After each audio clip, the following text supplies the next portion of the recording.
সারা দেশ। ভ্যাপসা গরমে স্বাভাবিক জীবনযাত্রা ব্যাহত, ঘন ঘন লোডশেডিংয়ে বোরো আবাদ নিয়ে চরম বিপাকে উত্তরাঞ্চলের কৃষকরা। অপহরণের 2 দিন পর লক্ষ্মীপুরে যুবদল নেতার গুলিবিদ্ধ লাশ উদ্ধার। বেনাপোলে দুর্বৃত্তদের হামলায় 2 যুবলীগ কর্মী নিহত। গাজীপুরের শ্রীপুরে চোর সন্দেহে গণপিটুনিতে নিহত 3। পুলিশের দাবি, নিহতরা অটোরিকশা চোর চক্রের সদস্য। এবং জনশক্তি রপ্তানির নামে বারবারই প্রতারকের খপ্পরে পড়ে সর্বশান্ত হচ্ছেন বরিশালের শ্রমিকরা। ব্যবস্থা গ্রহণের আশ্বাস কর্তৃপক্ষের।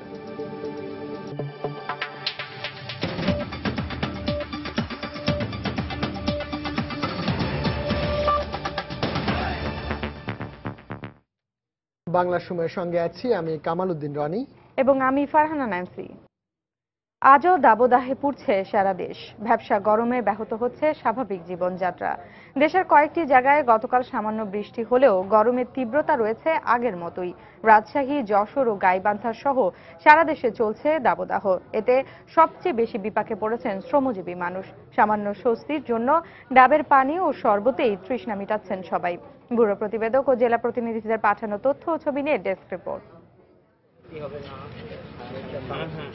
রাজশাহীতে গত কয়েকদিন ধরে গরমের মাত্রা বেড়েই চলেছে। তীব্র গরমে ব্যাহত হচ্ছে মানুষের স্বাভাবিক কাজকর্ম। এতে সবচেয়ে বেশি দুর্ভোগ বেড়েছে ছিন্নমূল শ্রমজীবী মানুষের।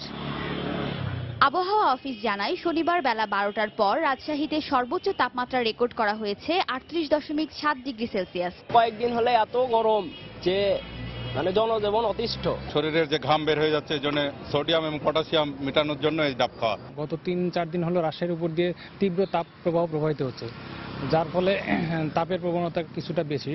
তো আমরা আশা করছি আগামী 2-3 দিন পর বৃষ্টি হওয়ার সম্ভাবনা আছে রাজশাহীতে। প্রচন্ড দাবদাহে পুড়ছে উত্তরের জনপদ গাইবান্ধা। অসহনীয় গরমে স্বাভাবিক কাজকর্ম ব্যাহত হওয়ায় থমকে গেছে জনজীবন। আর গরমের সাথে পাল্লা দিয়ে বেড়েই চলেছে নানা রোগে আক্রান্তের সংখ্যা। এদিকে ঘন ঘন লোডশেডিংয়ে বোরোর আবাদ নিয়ে চরম বিপাকে পড়েছেন কৃষকরা। কারেন্ট আসে, কিছুক্ষণ থাকার পর আবার চলে যাচ্ছে, তারপর আসে ভুল নাই, তারপর ভুল নাই বাড়ি আসবে যেমন। কারেন্ট না থাকার কারণে জমি ফাটি যাচ্ছে, আর জমির পানি না থাকলে চিটা বাতান হয়ে যাবে ধান। দুপুরের মধ্যে কাম করি, নাই ছাতি, নাই ধরি, নাই বৃষ্টি, কাজ করতে থাকি। যশোরে মাটির তলদেশে পানির স্তর নেমে যাওয়ায় গত 5 বছরের তুলনায় এবছর গরমের তীব্রতা অনেক বেশি। এতে মানুষের দুর্ভোগ যেমনি বেড়েছে, তেমনি বেড়েছে ডায়রিয়া ও নিউমোনিয়া রোগের প্রকোপ। সবচেয়ে বেশি আক্রান্ত হচ্ছে শিশু ও বৃদ্ধরা। যে গরম, এই গরমে টিনি ঘরে বাস করা যাচ্ছে না, ও সম্ভব গরম। গরমে যখন রোদি দিয়ে আসে গরম, তখন পুরানো এরকম ধরপড় করতে লাগে, আর গা ঘামে শুকরায় যাচ্ছে রোদির।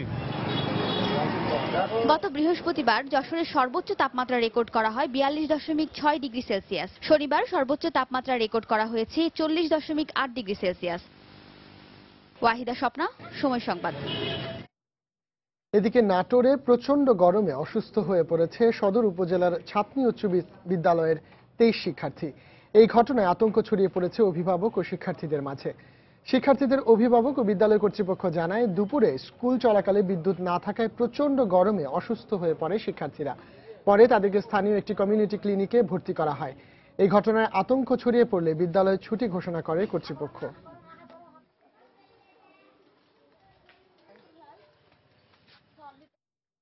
একে তো গ্রীষ্মের প্রচন্ড দাবদাহ, তার উপর পানির সংকটে চরম দুর্ভোগ পোহাতে হচ্ছে কুড়িগ্রাম পৌরবাসীকে। পৌরসভার সবগুলো পানির পাম্প নষ্ট হয়ে যাওয়ায় গত 4 দিন ধরে বন্ধ রয়েছে পানি সরবরাহ। তবে পৌর কর্তৃপক্ষ বলছেন, পাম্প মেরামতের কাজ চলছে, খুব শিগগিরই পানি সরবরাহ ব্যবস্থা স্বাভাবিক হবে। কুড়িগ্রাম প্রতিনিধি মুমিনুল ইসলাম মঞ্জুর পাঠানো তথ্য ও ছবি নিয়ে ডেস্ক রিপোর্ট। বৈশাখের খরতাপ আর ভ্যাপসা গরমের সাথে পানির সংকট পৌরবাসীর জন্য মরার উপর খাড়ার ঘা হয়ে দাঁড়িয়েছে। পৌরসভার আওতাধীন 2 সহস্রাধিক মানুষের জন্য 5টি পানির পাম্প থাকলেও 3টি পাম্প অকেজো হয়ে পড়ে অনেক আগেই। বাকি 2টি পাম্প দিয়ে আয়রনযুক্ত পানি সরবরাহ অব্যাহত থাকলেও 2 মাস আগে বন্ধ হয়ে যায় এর একটি। আর সর্বশেষ সচল পাম্পটিও অচল হয়ে পড়ে 4 দিন আগে। আমাদের কতটুকু অসুবিধা, খাওয়া দাওয়া সম্পূর্ণ বন্ধ হয়ে গেছে, কারণ আমাদের উপায় কি, খাওয়ার পানি পর্যন্ত আমরা পাচ্ছি না, দূর থেকে আমাদেরকে পানি কিনে নিয়ে আসতে হচ্ছে। নতুন বাজার থেকে 15 টাকা দিয়ে খরচ করি, ভ্যান ভাড়া দিয়ে যা পানি নিয়ে আসি 3 রান্না করি, আমরা খাই। টিউবওয়েল থাকি আয়রনের পানি আনি খাই, সে পানিও পাওয়া যায় না। একটা পাম্প 2 মাস আগে নষ্ট হয়ে গেছে, আর একটা পাম্প এই 4 দিন আগেই নষ্ট হয়ে গেছে, যার কারণে আমাদের পানি সরবরাহ এখন শহরে টোটালি বন্ধ আছে। তবে পৌর মেয়র জানিয়েছেন আগামী 2-1 দিনের মধ্যেই জরুরি ভিত্তিতে পাম্পগুলো ঠিক করে পানি সরবরাহের ব্যবস্থা করা হবে। গত 4 দিন থেকে সে পানি আমরা সরবরাহ করতে পারতেছি না। খুব তাড়াতাড়ি 2-3 দিনের মধ্যে পাম্প 5টি মেরামত সাপেক্ষে আমরা পানি সরবরাহের ব্যবস্থা করব। পৌরসভার 30টি মহল্লায় দৈনিক 3 লাখ গ্যালন পানির চাহিদার বিপরীতে গত 2 মাসে মাত্র 1 লাখ গ্যালন সরবরাহ করা হয়। গত 4 দিন ধরে তাও বন্ধ হয়ে গেছে। উল্লেখ্য, পৌরবাসীর জন্য 5টি পানির পাম্প থাকার কথা বললেও 27 বছর ধরে বিকল হয়ে আছে এর দুটি। সময় সংবাদ, কুড়িগ্রাম। বাংলা সময় আরো থাকছে। সেন্ট মার্টিন উপকূলে নিহত 3 জনই মাদক ব্যবসায়ী, দাবি পুলিশের। ওই ঘটনায় নিখোঁজ 5 জনেরও হদিস মিলেছে। রাজধানীর উত্তরা থেকে অপহরণের 2 দিন পর লক্ষ্মীপুর সদরের বসুরহাট এলাকা থেকে জেলা যুবদলের যুগ্ম সম্পাদক শামসুল ইসলাম সোলাইমানের গুলিবিদ্ধ লাশ উদ্ধার করেছে পুলিশ। সকাল 8টার দিকে তার লাশ উদ্ধার করা হয়। সোলাইমানের বাড়ি সদর উপজেলার চারশাহী ইউনিয়নের রামপুর গ্রামে। পুলিশ জানায়, বৃহস্পতিবার রাতে ঢাকার উত্তরা থেকে অপহৃত হন সোলাইমান। তবে পরিবারের দাবি, উত্তরার বাসায় ফেরার পথে সাদা পোশাকধারী পরিচয়ে তাকে তুলে নিয়ে যাওয়া হয়। এই ঘটনায় উত্তরা পূর্ব থানায় মামলা করেন তার স্ত্রী সালমা ইসলাম। ঘটনার 2 দিন পর সকালে পুলিশ সোলাইমানের লাশ লক্ষ্মীপুরের চরশাহী ইউনিয়নের বসুরহাট থেকে উদ্ধার করে জেলা সদর হাসপাতালের মর্গে পাঠিয়েছে। পুলিশ জানায়, জেলা যুবদল নেতা সোলাইমান তালিকাভুক্ত সন্ত্রাসী। তার বিরুদ্ধে অপহরণ ও ডাকাতি সহ লক্ষ্মীপুর সদর এবং নোয়াখালীর সুধারাম ও বেগমগঞ্জ থানায় 5টি মামলা রয়েছে।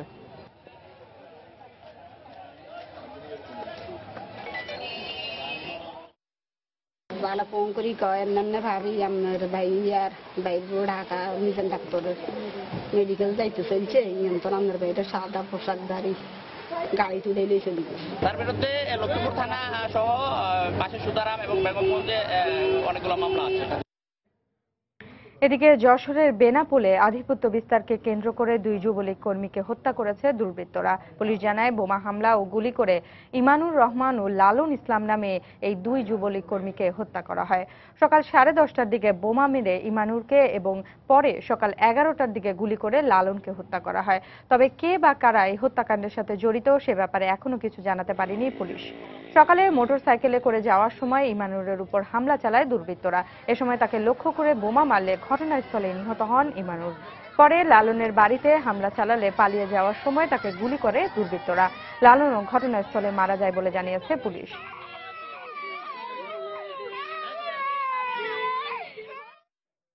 অন্যদিকে গাজীপুরে চোর সন্দেহে গণপিটুনিতে 3 জন নিহত হয়েছেন। পুলিশ জানায়, ভোরে শ্রীপুর উপজেলার বড়মি এলাকায় ঢুকে পড়ে একটি সংঘবদ্ধ সিএনজি অটোরিকশা চোর চক্রের কয়েকজন সদস্য। বিষয়টি টের পেয়ে স্থানীয়রা তাদের ধাওয়া করে।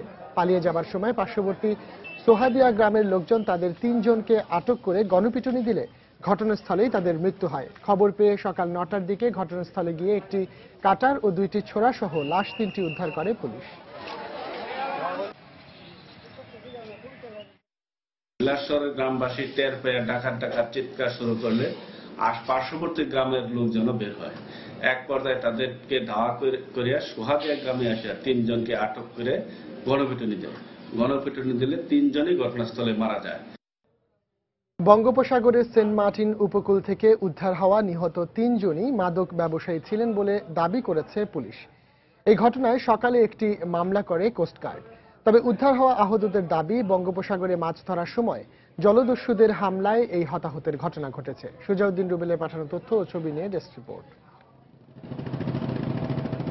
উদ্ধার হওয়া আহতদের বক্তব্য অনুযায়ী গত 17 এপ্রিল এফবি হামিদা নামের একটি ট্রলার নিয়ে বঙ্গোপসাগরে মাছ ধরতে যান 10 মাঝিমাল্লা। গতকাল সকালে তারা মাছ ধরতে ধরতে সেন্ট মার্টিন উপকূলে পৌঁছলে জলদস্যুরা তাদেরকে লক্ষ্য করে গুলি ছোড়ে। এতে ট্রলারের 3 জন নিহত হন এবং আহত হন আরো 2 জন। এছাড়া জীবন বাঁচাতে সাগরে লাফিয়ে পড়েন ট্রলারের আরো 5 জন।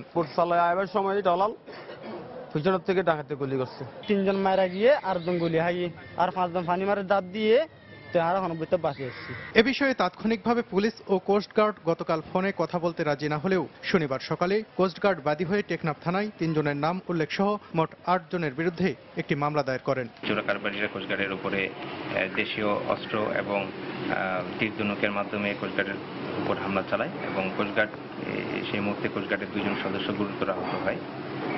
পরবর্তীতে কোস্টগার্ড তাদের জানমাল রক্ষার্থে সে চোরাকারবারীদের উপর কয়েক রাউন্ড গুলিবর্ষণ করে এবং পরবর্তীতে তারা দ্রুত মিয়ানমারের দিকে পালিয়ে যায়। এদিকে পুলিশ জানায় শুক্রবার ভোররাতে টেকনাফের শাহপরীর দ্বীপে সন্দেহজনক একটি ট্রলার থামানোর চেষ্টা করে কোস্টগার্ড। এ সময় কোস্টগার্ডকে লক্ষ্য করে ট্রলার থেকে গুলি চালানো হয়। পরে আত্মরক্ষার্থে পাল্টা গুলি চালায় উপকূল রক্ষা বাহিনী। এ সময় কোস্টগার্ডের 2 সদস্য আহত হয়। এখন পর্যন্ত এই কোস্টগার্ড টেকনাফ তার মামলা করে 7 জনকে আসামি করে টেকনাফ থানায় এবং তদন্ত অব্যাহত রয়েছে। ট্রলারটি পালিয়ে গেলেও শুক্রবার সন্ধ্যায় কক্সবাজার মাঝিরঘাট থেকে ট্রলারটি আটক করে পুলিশ। এ সময় 3টি মৃতদেহ উদ্ধার করা হয়। পরে ট্রলার সহ 6 জনকে আটক করা হয়। সময় সংবাদ, কক্সবাজার। মংলা বন্দরে তেলবাহী ট্যাংকারে আগুনে দগ্ধ হয়েছেন 2 নাবিক। শুক্রবার রাত 2টার দিকে বন্দর জেটির অদূরে পশুর চ্যানেলের বহির্নোঙরে দুর্ঘটনাটি ঘটে। বন্দরের অগ্নি নির্বাপক নৌযান এমভি অগ্নিপ্রহরী রাতেই দুর্ঘটনাস্থলে পৌঁছে আগুন নিয়ন্ত্রণে আনে। সকালে বন্দরের ঊর্ধ্বতন কর্মকর্তারা ক্ষতিগ্রস্ত ট্যাংকার পরিদর্শন করেছেন। আগুনে দগ্ধ 2 নাবিককে আশঙ্কাজনক অবস্থায় উন্নত চিকিৎসার জন্য ঢাকায় নিয়ে আসা হয়েছে। এদিকে অগ্নিকাণ্ডের ঘটনা তদন্তে 4 সদস্যের একটি তদন্ত কমিটি গঠন করা হয়েছে বলে জানিয়েছেন বন্দর chairman commodore M Habibur Rahman Bhuiyan. Lebanon, মিশর বা দুবাই এসব দেশে যেতে ইচ্ছুক বরিশাল অঞ্চলের শ্রমিকরা বারবার প্রতারকের খপ্পরে পড়ে সর্বশান্ত হচ্ছেন। অসাধু দালাল ও রিক্রুটিং এজেন্টরা নানা কৌশলে টাকা ও পাসপোর্ট নিয়ে তা আটকে দিচ্ছে। আর নারীদের পৌঁছার পর নির্যাতন, এমনকি বিক্রির অভিযোগও পাওয়া গেছে। মাহমুদুল নবীর তোলা ছবিতে ফিরদাউস সোহাগের রিপোর্ট। বরিশালের বাকেরগঞ্জের আউলিয়াপুর গ্রামের রুশিয়া বেগম 6 মাস আগে দালালের মাধ্যমে লেবানন পৌঁছেন তিনি। মাসে 16,000 টাকা পাওয়ার কথা ছিল তার, কিন্তু বেতন তো দূরের কথা, তাকে বিক্রি করে দেয়া হয়েছে এবং চলছে শারীরিক নির্যাতন। বাংলাদেশে ফেরত আনা এমন অভিযোগ করে রুশিয়াকে দেশে ফেরত আনার জন্য জনশক্তি দপ্তরে লিখিত অভিযোগ করেছেন রুশিয়ার কন্যা আকি বেগম। লেবাননে আমার আম্মাকে বিক্রি করে ফেলছে, আমার আম্মাকে শারীরিকভাবে নির্যাতন করা হচ্ছে। আমার আম্মা আমাকে ফোনে জানায়। গৌরনদীর আক্কাস আলী 2 আত্মীয়কে মিশর পাঠাতে এক এজেন্টের সাথে চুক্তি করেন 4 লাখ টাকায়। কৌশলে 1 বছর আগে টাকা, পাসপোর্ট জমা নেয় এজেন্ট। এতদিনেও মিশর যাওয়া হয়নি তাদের। এ অবস্থায় বাধ্য হয়ে আক্কাস প্রতারণার লিখিত অভিযোগ করেন জনশক্তি অধিদপ্তরে। এই 1 বছরের পর্যন্ত আমরা ঘুরাইতেছে, আমাদের কোনো লোকও পাঠায় না এবং টাকা বা পাসপোর্টও আমাদের ফেরত দিতেছে না। এ ব্যাপারে ব্যবস্থা গ্রহণের জন্য পদক্ষেপ নেওয়া হচ্ছে বলে জানান জনশক্তি কর্মকর্তা। বিদেশ যাওয়ার আগে কর্মীগণ যেন অবশ্যই প্রশিক্ষণ গ্রহণ, অভিবাসন সম্পর্কিত ধারণা এবং জনশক্তি অফিসে যদি পরামর্শ গ্রহণ করে যায় তবে এই সমস্ত অভিযোগগুলির কমে আসতে পারে। বরিশাল অঞ্চলে যেসব বিদেশগামী প্রতারণার খপ্পরে পড়ছেন তাদের বেশিরভাগই গ্রামাঞ্চলের সাধারণ ও অশিক্ষিত মানুষ। ফিরদাউস সোহাগ, সময় সংবাদ, বরিশাল। চট্টগ্রাম কাস্টমস হাউসে শুল্কায়নের অত্যাধুনিক প্রযুক্তি চালু হওয়ার পর কমে গেছে শুল্ক ফাঁকির ঘটনা। তবে এখানে জাতীয় ডাটাবেস অনুযায়ী শুল্কায়ন করা হলেও ব্যবহারকারীদের অভিযোগ, অন্যান্য শুল্ক স্টেশনে আধুনিক প্রযুক্তি বাস্তবায়ন না হওয়ায় পণ্যের শুল্কায়নে ব্যাপক পার্থক্য হচ্ছে।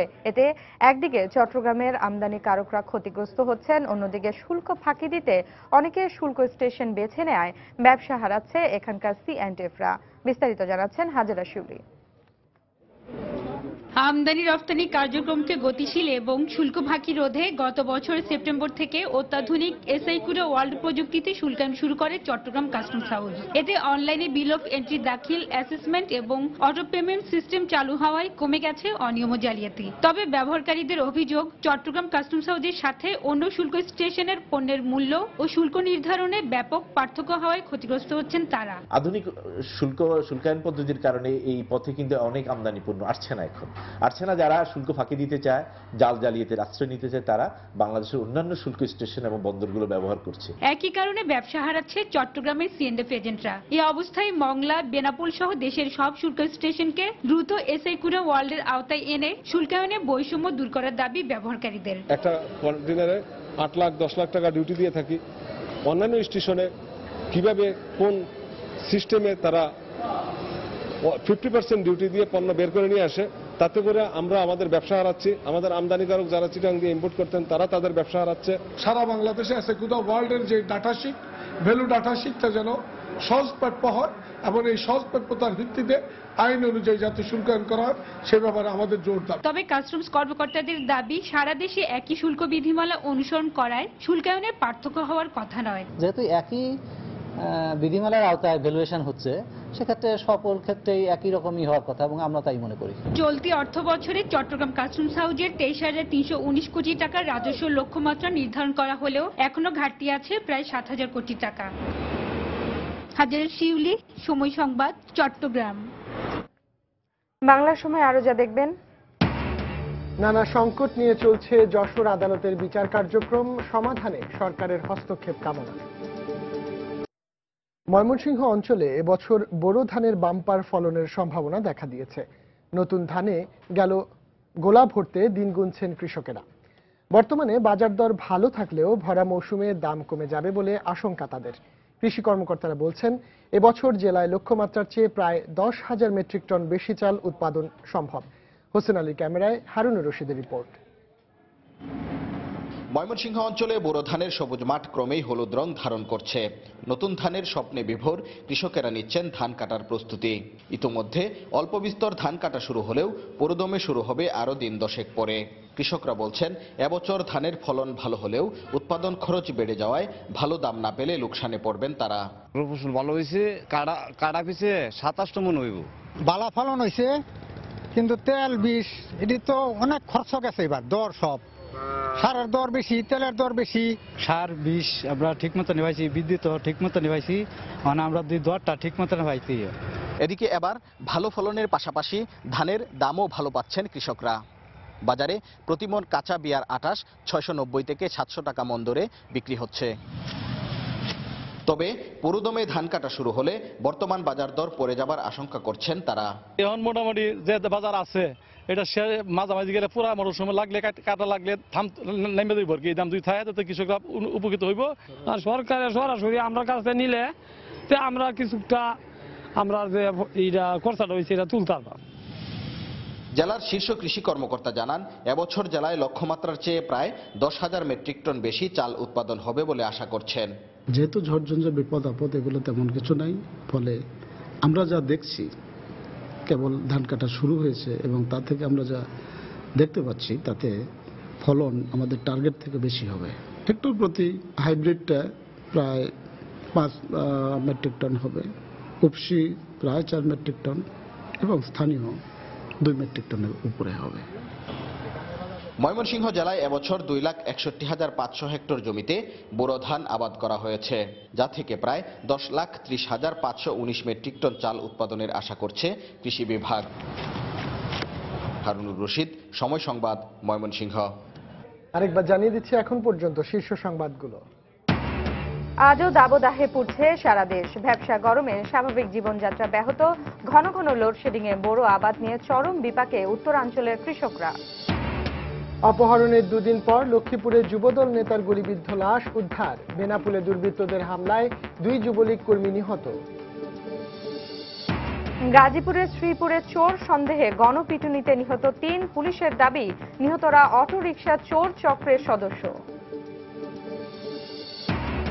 এবং জনশক্তি রপ্তানির নামে বারবারই প্রতারকের খপ্পরে পড়ে সর্বশান্ত হচ্ছেন বরিশালের শ্রমিকরা। ব্যবস্থা গ্রহণের আশ্বাস কর্তৃপক্ষের। গত 1 বছরে রাজনৈতিক সহিংসতায় 17 জন পুলিশ সদস্য নিহত এবং 3000 সদস্য আহত হয়েছে বলে উল্লেখ করেছেন পুলিশের মহাপরিদর্শক হাসান মাহমুদ খন্দকার। এটি সরকারি কোনো বিভাগের সবচেয়ে বড় আত্মত্যাগ বলেও মন্তব্য করেন তিনি। সকালে চট্টগ্রাম পাহাড়তলী থানার নবনির্মিত ভবন উদ্বোধনী অনুষ্ঠানে তিনি একথা জানান। 1 বছর 2 মাসের যদি সালতামামি করেন, আমরা 17 জন অকুতোভয় নিষ্ঠাবান দেশপ্রেমিক সদস্যকে এই বৃহৎ পুলিশ পরিবার থেকে হারিয়েছি এবং তারা জনস্বার্থে কিন্তু আত্মাহুতি দিয়েছেন। দুর্বৃত্তরা যারা এই দেশের রাষ্ট্রের অখণ্ডতায় বিশ্বাস করে না, তারা চিন্তা করেছিল যে এই সদস্যগুলোকে আমরা যদি নিষ্ক্রিয় করতে পারি, দমন করতে পারি, তাদের কর্তব্য থেকে বিরত রাখতে পারি, তাহলেই আমাদের কাজটা হয়ে যাবে। জমি সংক্রান্ত বিরোধের জের ধরে সংঘর্ষে মানিকগঞ্জের সাটুরিয়ায় কমপক্ষে 15 জন আহত হয়েছে। সকালে উপজেলার ছনকা বাজারে এ দুর্ঘটনা ঘটে। স্থানীয়রা জানায়, ছনকা বাজার সংলগ্ন 30% জমি নিয়ে কয়েদ আলী ও রহম আলীর মধ্যে দীর্ঘদিন ধরে বিরোধ চলছিল।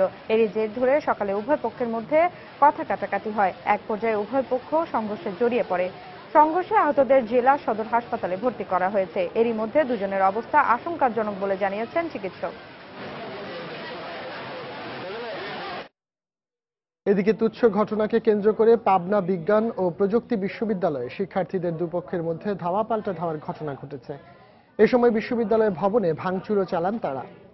বিশ্ববিদ্যালয় কর্তৃপক্ষ ও পুলিশ জানায়, বাসে বসাকে কেন্দ্র করে ইলেকট্রিক্যাল অ্যান্ড ইলেকট্রনিক্স ইঞ্জিনিয়ারিং ও টেলিকমিউনিকেশন ইঞ্জিনিয়ারিং বিভাগের শিক্ষার্থীদের মাঝে কথা কাটাকাটি হয়। এরই জের ধরে শনিবার বেলা 12টার দিকে তাদের মাঝে ধাওয়া পাল্টা ধাওয়ার ঘটনা ঘটে। এ সময় বিক্ষুব্ধ শিক্ষার্থীরা বিভাগের গেট ভাঙচুর করে। পরে পুলিশ ঘটনাস্থলে এসে পরিস্থিতি নিয়ন্ত্রণে আনে। এই ঘটনার পর ক্যাম্পাসে অতিরিক্ত পুলিশ মোতায়েন করা হয়েছে। বিচারক ও এজলাস সংকট নিয়ে চলছে যশোরের আদালতের বিচার কার্যক্রম। বিচারকের অভাবে অনেক বিচার প্রার্থী দিনের পর দিন আদালত পাড়ায় ঘুরে বেড়াচ্ছেন। আদালতে মামলার জন্য হাজিরা দিতে হচ্ছে ঠিকই, কিন্তু শুনানির বদলে পরবর্তী দিন জেনে ফিরে যেতে হচ্ছে তাদের। যশোর প্রতিনিধি জুয়েল মৃধার তথ্য ও ছবি নিয়ে ডেস্ক রিপোর্ট। বর্তমানে যশোর জেলা ও দায়রা জজ আদালতে 18টি পদের বিপরীতে রয়েছেন 12 জন বিচারক, আর সহকারী জজের 5টি পদই শূন্য। এছাড়া যুগ্ম জেলা জজ আদালতে 3টি পদের 1টি শূন্য। দীর্ঘদিন ধরে এই সংকট চলায় দেখা দিয়েছে মামলা জট। অন্যদিকে জুডিশিয়াল ম্যাজিস্ট্রেট আদালতে 9টি পদের বিপরীতে রয়েছেন 7 জন জজ। গুরুত্বপূর্ণ অতিরিক্ত জুডিশিয়াল ম্যাজিস্ট্রেটের পদটি শূন্য। ফলে দিনের পর দিন আদালতে হাজির হলেও পরবর্তী তারিখ জেনেই ফিরে যেতে হচ্ছে বিচার প্রার্থীদের। 14 সালে এখন জমিটি কেস করে দখলে চলে যাচ্ছে, এর কোনো বিচার কোর্টে হয়ে যায়, ওই যাওয়া আসায় সাহিয়ে যাচ্ছে। 7 বছর শুধু কোর্টে আসতেছে আর যাচ্ছে, কোনো বিচার আমরা পাচ্ছি। এদিকে বিচারক সংকট ও এজলাস সংকটের কারণে বিচার প্রার্থীরা ভোগান্তির শিকার হচ্ছেন বলে জানান আইনজীবীরা।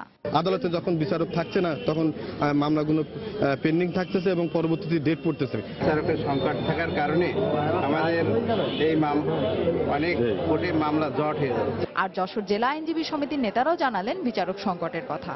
মামলাগুলো দীর্ঘদিন চার্জ হয় না, বিভিন্ন আদালতে আছে, এটা অতীতে বিচারক সংকটের কারণে হয়েছে। এ অবস্থায় বিচারক সংকট নিরসনে সরকারের হস্তক্ষেপ কামনা করেছেন জেলার প্রধান আইন কর্মকর্তা। নিম্ন আদালতে যত বিচারক থাকা প্রয়োজন তাহা নাই। মূলত মামলার প্রক্রিয়া এসব আদালত থেকে শুরু হয়। আমরা সরকারের দৃষ্টি আকর্ষণ করেছি। আদালত সূত্র মতে বর্তমানে জেলা ও দায়রা জজ আদালতে প্রায় 12,000 ফৌজদারি ও 15,000 দেওয়ানি মামলা এবং জুডিশিয়াল ম্যাজিস্ট্রেট আদালতে 9,100টি মামলা বিচারের অপেক্ষায় রয়েছে। সময় সংবাদ, যশোর। ইলেকট্রনিক মিডিয়ার জন্য পৃথক বেতন বোর্ড গঠন করতে নতুন আইন প্রণয়নের জন্য খসড়া চূড়ান্ত পর্যায়ে রয়েছে বলে জানিয়েছেন প্রধানমন্ত্রীর তথ্য উপদেষ্টা ইকবাল সোবহান চৌধুরী।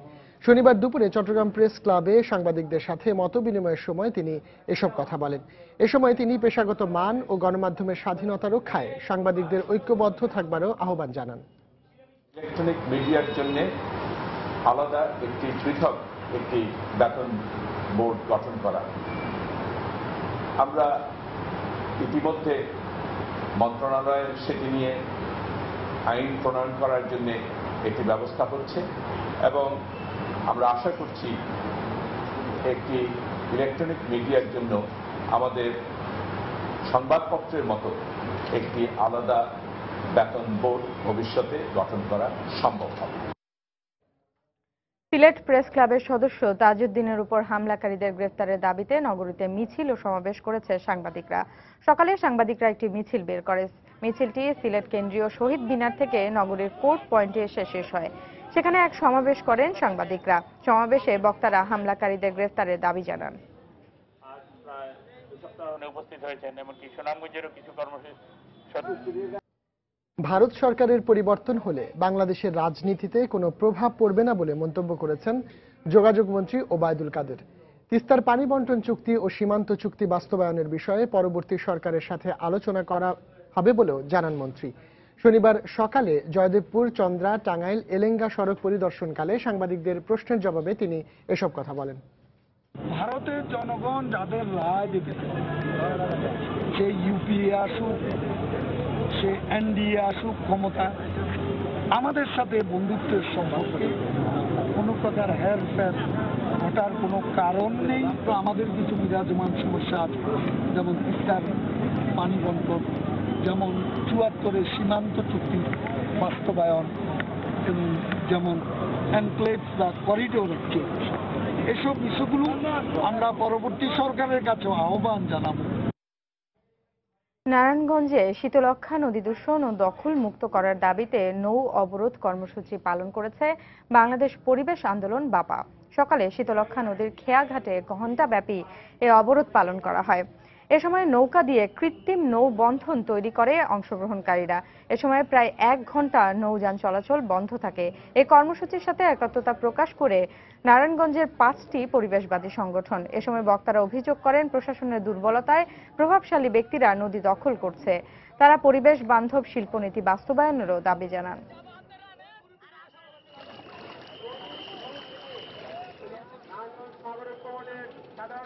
দখলদার ব্যক্তিরা সবসময় প্রভাবশালী হয় এবং সরকার বা প্রশাসন থেকে তাদেরকে সহযোগিতা করা হয়। সুতরাং এদের বিরুদ্ধে যদি আমরা আমাদের এই নদীকে রক্ষা করতে চাই, তাহলে সকলকে সমবেতভাবে, ঐক্যবদ্ধভাবে বৃহত্তর প্রতিরোধ আন্দোলন গড়ে তোলা ছাড়া এর বিকল্প কোনো পথ নাই। নারায়ণগঞ্জবাসীর পরিকল্পিত নগরায়ণ করার জন্য নারায়ণগঞ্জ সিটি কর্পোরেশনের মাধ্যমে পরিকল্পিত নগরায়ণ ব্যবস্থার নগর প্রশাসন তাদের হাতে তুলে দিতে। শরীয়তপুরের নারিয়া উপজেলা স্বাস্থ্য কমপ্লেক্সটি ৩১ থেকে ৫০ শয্যায় উন্নতি হলেও ডাক্তারসহ লোকবলের অভাবে কাঙ্ক্ষিত চিকিৎসা সেবা থেকে বঞ্চিত হচ্ছেন রোগীরা। অপারেশন থিয়েটার থাকলেও নেই প্রয়োজনীয় যন্ত্রপাতি। ময়লা আবর্জনার দুর্গন্ধে স্বাস্থ্য কমপ্লেক্সটিতে সৃষ্টি হয়েছে অস্বাস্থ্যকর পরিবেশের। শরীয়তপুর প্রতিনিধি মফিজুর রহমান রিপনের পাঠানো তথ্য ও ছবি নিয়ে ডেস্ক রিপোর্ট। একটি পৌরসভা ও ১৪টি ইউনিয়ন নিয়ে গঠিত শরীয়তপুরের নড়িয়া উপজেলা। এখানকার প্রায় ৩ লাখ মানুষের চিকিৎসার একমাত্র ভরসা উপজেলা স্বাস্থ্য কমপ্লেক্স। এটিকে ৩১ শয্যা থেকে ৫০ শয্যায় উন্নীত করা হলেও এখন পর্যন্ত নিয়োগ দেওয়া হয়নি বাড়তি লোকবল ও প্রয়োজনীয় যন্ত্রপাতি। ভালো চিকিৎসা নাই, আর মনে করেন এগো যন্ত্রণায় চাকরি নেই, আর হাসপাতালে মনে করেন কোনো সিজারের কোনো কিছু হয় না। হাসপাতালের 5টি সুইপার পদ থাকলেও কর্মরত আছেন একজন। পুরো হাসপাতাল জুড়েই ময়লা আবর্জনার ছড়াছড়ি। অসুস্থ মানুষ আসে আনি সুস্থ করার জন্য, সেই জায়গায় দেখি সুস্থ মানুষও অসুস্থ হয়ে যাওয়ার কথা। বাথরুমের কি অবস্থা, গোসলখানায় কি অবস্থা, গেলে যে গন্ধ, মনে করেন এই গন্ধ, মানুষ অসুস্থ হয়ে যায়। এদিকে নার্সরা বলছেন বাড়তি কাজ হিসেবে কখনো কখনো সুইপারের কাজও করতে হচ্ছে তাদের। ঝাড়ুদারের সমস্যা, এই কারণে পরিষ্কার পরিচ্ছন্নতা ঠিক মতন আমরা করতে পারতেছি না। মাঝে মাঝে আমরা সিস্টার হয়ে ওই ঝাড়ুদারের কাজগুলো আমাদের করতে হয়। অন্যদিকে হাসপাতালে ওষুধ স্বল্পতার কারণে হতদরিদ্র রোগীরা এখানে অসহায়। হাসপাতালে কোনো সরকারি ওষুধ দেয়নি, আমার বাইরে থেকে ১,০০০ টাকার ওষুধ কিনে আনতে হয়েছে।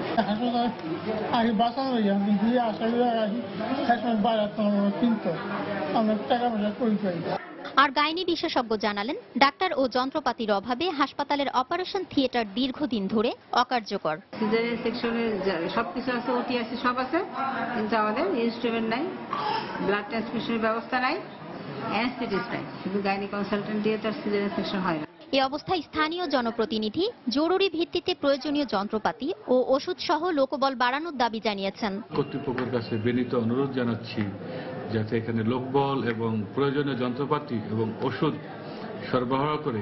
স্বাস্থ্য কমপ্লেক্সটিতে 10 জন বিশেষজ্ঞ ডাক্তারের পদ থাকলেও কর্মরত রয়েছেন একজন গাইনি বিশেষজ্ঞ। সময় সংবাদ, শরীয়তপুর। চলে গেলেন ভাষা সৈনিক মনসুর আহমেদ। শনিবার বাগেরহাটের পুরাতন বাজারে নিজ বাড়িতে ইন্তেকাল করেন তিনি। ইন্না লিল্লাহি ওয়া ইন্না ইলাইহি রাজিউন। মৃত্যুর সময় তার বয়স হয়েছিল 90 বছর। ভাষা সৈনিক মনসুর আহমেদের মৃত্যুতে সামাজিক, রাজনৈতিক সহ বিভিন্ন সংগঠন শোক প্রকাশ করেছেন। তার মৃত্যুর খবর ছড়িয়ে পড়লে বাগেরহাটে তার বাড়িতে ছুটে আসেন বিভিন্ন শ্রেণী পেশার মানুষ। মনসুর আহমেদ 1952 সালে মাতৃভাষার দাবিতে আন্দোলন শুরু করেন। মাতৃভাষার দাবিতে রাজপথে সংগ্রাম করেছেন তিনি। বাংলা সময়ে এই পর্যায়ে শীর্ষ সংবাদ জানিয়ে দিচ্ছি আরেকবার।